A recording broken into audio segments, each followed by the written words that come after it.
નમસ્કાર, સ્વાગત છે આપનું અરવલ્લી સમાચારમાં ઇવનિંગ બુલેટિન સાથે હું છું રીટા। સમાચારોની શરૂઆત કરીએ હેડલાઇન્સથી।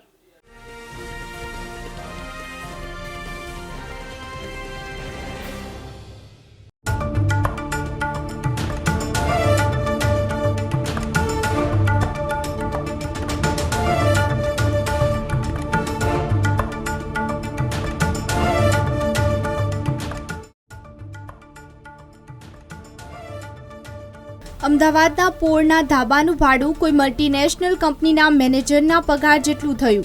એક દિવસનું ભાડું રહે છે 20 થી 45 હજાર રૂપિયા। પતંગની દોરી હેલિકોપ્ટરના પાંખિયામાં ફસાઈ। જોયરાઇડના હેલિકોપ્ટરના પાંખિયામાં પતંગની દોરી ફસાઈ। શનિ રવિ નહીં ઉડે।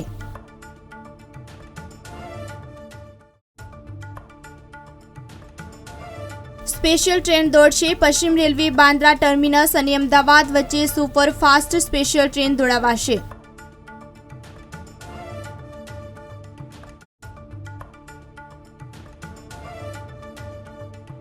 શિયાળાની જમાવટ। કચ્છમાં ઠંડીનું જોર યથાવત રહેતા શિયાળાની જમાવટ। નલિયામાં તાપમાનનો પારો 6.4 ડિગ્રીએ પહોંચતા જનજીવન ઠૂંઠવાયું। પતંગ અને દોરીના ભાવમાં કોઈ વધઘટ નહીં। ડિઝાઇનર પતંગ અને મોટરવાળી ફિરકીના આ વખતે માંગ વધી।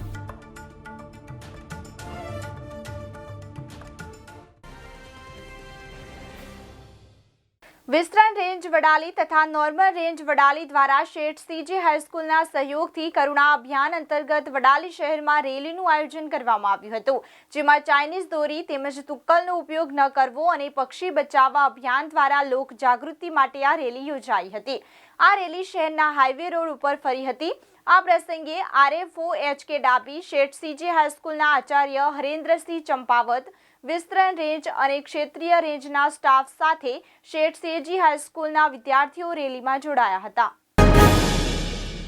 ઉત્તરાયણમાં ગુજરાતીઓને એક જ સવાલ હોય છે કે પવન કેવો રહેશે। પતંગ, દોરી, ફટાકડા, ઊંધિયા, જલેબીનો ખર્ચો કર્યો બાદ જો પવન જ ન હોય તો કોઈ મજા નથી। ઉત્તરાયણની આખી મજા પવન છે તો આખો તહેવાર ફીકો બની જાય છે। લોકો બુઝેલા મોઢે આકાશી પર નજર દોડાવવા કરતા હોય છે। પવન હોય તો પતંગ ઉડે, પરંતુ આ વર્ષની ઉત્તરાયણ પર હવે જોરદાર પવન હશે તેવી આગાહી હવામાન નિષ્ણાત અંબાલાલ પટેલે કરી દીધી છે। સમાચારોમાં આગળ વાત કરીએ તો અમદાવાદના રાયપુર, ખાડિયા અને ઢાળની પોળમાં ધાબા ભાડે આપવાનું ટ્રેન્ડ વર્ષોથી છે। અહીં એક દિવસનું ભાડું 20 થી 45 હજાર સુધી છે, એટલે કે 2 દિવસનું ગણો એટલે સ્વાભાવિક રીતે જ 70 થી 80 હજાર થઈ જાય। દેશ વિદેશથી અમદાવાદમાં ઉત્તરાયણ ઉજવવા આવતા લોકોમાં ધાબા ભાડે આપવાનું ક્રેઝ વધ્યું છે। દર વર્ષે ઉત્તરાયણે કોટ વિસ્તારના 2000 થી વધુ ધાબા ભાડે અપાય છે। ઉત્તરાયણ પહેલા પોળમાં ધાબાનું એડવાન્સ બુકિંગ થઈ જાય છે, તેમજ ધાબા ઉપર ખુરશી, છત્રી, પાણી અને ગાદલાની સુવિધા ઊભી કરવામાં આવે છે। સૌરાષ્ટ્ર યુનિવર્સિટીમાં કાયમી અધિકારીઓ, અધ્યાપકો, કર્મચારીઓની વર્ષોથી અછત હોવાના લીધે કરારી કર્મચારીઓ પર નિર્ભર રહેવું પડે છે। યુનિવર્સિટીમાં શૈક્ષણિક અને બિન શૈક્ષણિક બંને મળી 372 કાયમી જગ્યાઓનું મહેકમ છે, જોકે તેમાંથી 153 કાયમી જગ્યાઓ ખાલી છે। જે જગ્યાઓ પર ભરતી ન થતાં શૈક્ષણિકમાં વિઝિટિંગ લેક્ચરર વિદ્યાર્થીઓને ભણાવે છે, તો બિન શૈક્ષણિકમાં 285 કર્મચારીને ખાનગી એજન્સી મારફત કરાર પર રાખવાની ફરજ પડી રહી છે।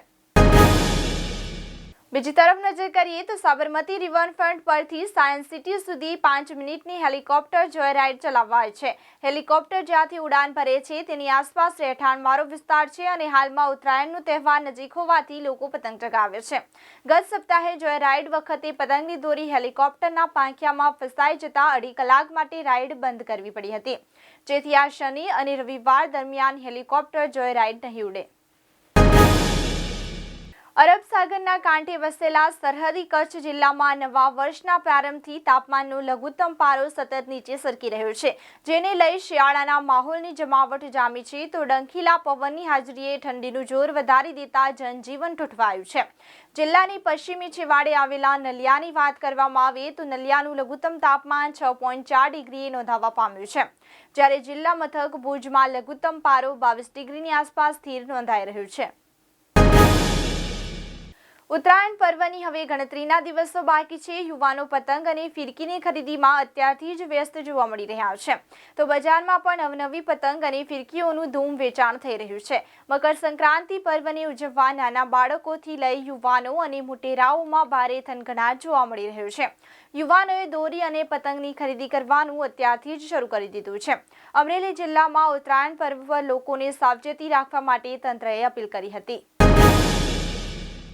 સમાચારોમાં આગળ વાત કરીએ તો હિંમતનગરના હડિયોલ પંથક સહિત જિલ્લાના કેટલાક વિસ્તારોમાં રોકડિયા પાક તરીકે ખેડૂતોની પહેલી પસંદ બટાકામાં સુકારાનો રોગનો પગ પેસારો થતાં ખેડૂતોને મોટી નુકસાની વેઠવાનો વારો આવ્યો છે.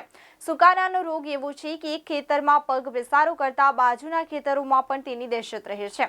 સુકારાનો ભોગ બનેલ બટાકાની સાઇઝ હાલમાં 30 મીમી છે અને કોન્ટ્રાક્ટ 45 મીમીથી ઉપરના બટાકાનો છે, જેથી કંપનીઓ આ માલ ખરીદનાર નથી તે નક્કી છે. ઉત્તરાયણ આડે હવે ગણતરીના દિવસો બાકી રહ્યા છે અને શનિવારે પણ બાળકો યુવાનોને પતંગ ઉડાવવાનો મોકો મળી રહેવાનો છે.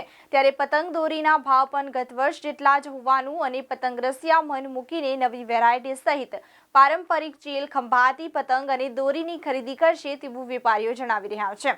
વેપારીઓના મતે પતંગ અને દોરીના વ્યવસાયમાં હજુ ઓટ આવી નથી. છેલ્લા 2 દિવસ દરમિયાન પતંગ રસિયા મન મૂકીને ખરીદી કરે છે. અમરેલી માર્કેટિંગ યાર્ડમાં સિઝનના નવા ચણાની આવક થઈ હતી. અહીં ચરખાના ખેડૂતોને પ્રતિ મણનો ભાવ ₹1081 મળ્યો હતો. યાર્ડમાં સિઝનના નવા ચણાની આવક થતાં વેપારીઓએ તેમને વધાવી હતી. આમ ખેડૂતોને સારો ભાવ મળતા ખુશીનો માહોલ છવાયો હતો. નવા ચણાની ખરીદી વેપારી પ્રતિ મણ પેટે ₹1081 સુધીમાં કરી હતી. સિઝનના નવા ચણાની આવક થતાં વેપારીઓએ તેમને આવકારી હતી. મોડાસાના દક્ષિણી વિભાગના ગામડા ધનસુરા તેમજ ધનસુરાના જાલમપુર અને વડા ગામ પંથકના છેલ્લા 4 દિવસથી બટાકામાં સુકારાનો રોગ આવતા બટાકાના ખેતરો સુકારાના અજગરી ભરડામાં આવતા ખેડૂતોની હાલત કફોડી બની છે. બજારમાંથી મોંઘા બિયારણ લાવીને પાક તૈયાર થવાના સમયે પાછુતરો સુકારો આવતા ખેડૂતો દેવાના ડુંગર તળે ઢકેલવાની દહેશત ફેલાવી છે. ખેડૂતોએ પિયત આપવાનું ટાળીને જરૂરી દવાનો છંટકાવ કરવાનો અનુરોધ કર્યો હતો. આ વર્ષે 25,000 હેક્ટર કરતાં વધુ જમીનમાં ખેડૂતોએ બટાકાની વાવણી કરી છે. સમાચારોમાં આગળ વાત કરીએ તો સાબરકાંઠા જિલ્લાના ખેડૂતો પરંપરાગત ખેતી છોડી હવે ઓછી મહેનતને વધુ નફો કમાવી આવતી ફૂલની ખેતી શરૂ કર્યું છે. જેમાં સૌથી વધુ વાવેતર ગુલાબ અને ગલગોટાનું વાવેતર જોવા મળી રહ્યું છે. 12 માસની ખેતી હોવાથી ખેડૂતોને મોટો આર્થિક ફાયદો થાય છે. તો સ્થાનિક માર્કેટમાં જ ફૂલોનું વેચાણ થઈ જતું હોય છે. હાલ જિલ્લામાં ગુલાબનું 29 હેક્ટરમાં વાવેતર અને ગલગોટાનું 82 હેક્ટરમાં વાવેતર જોવા મળ્યું છે. તો આ સાથે જ ઇવનિંગ બુલેટિનમાં અત્યારે બસ આટલું જ. નમસ્કાર.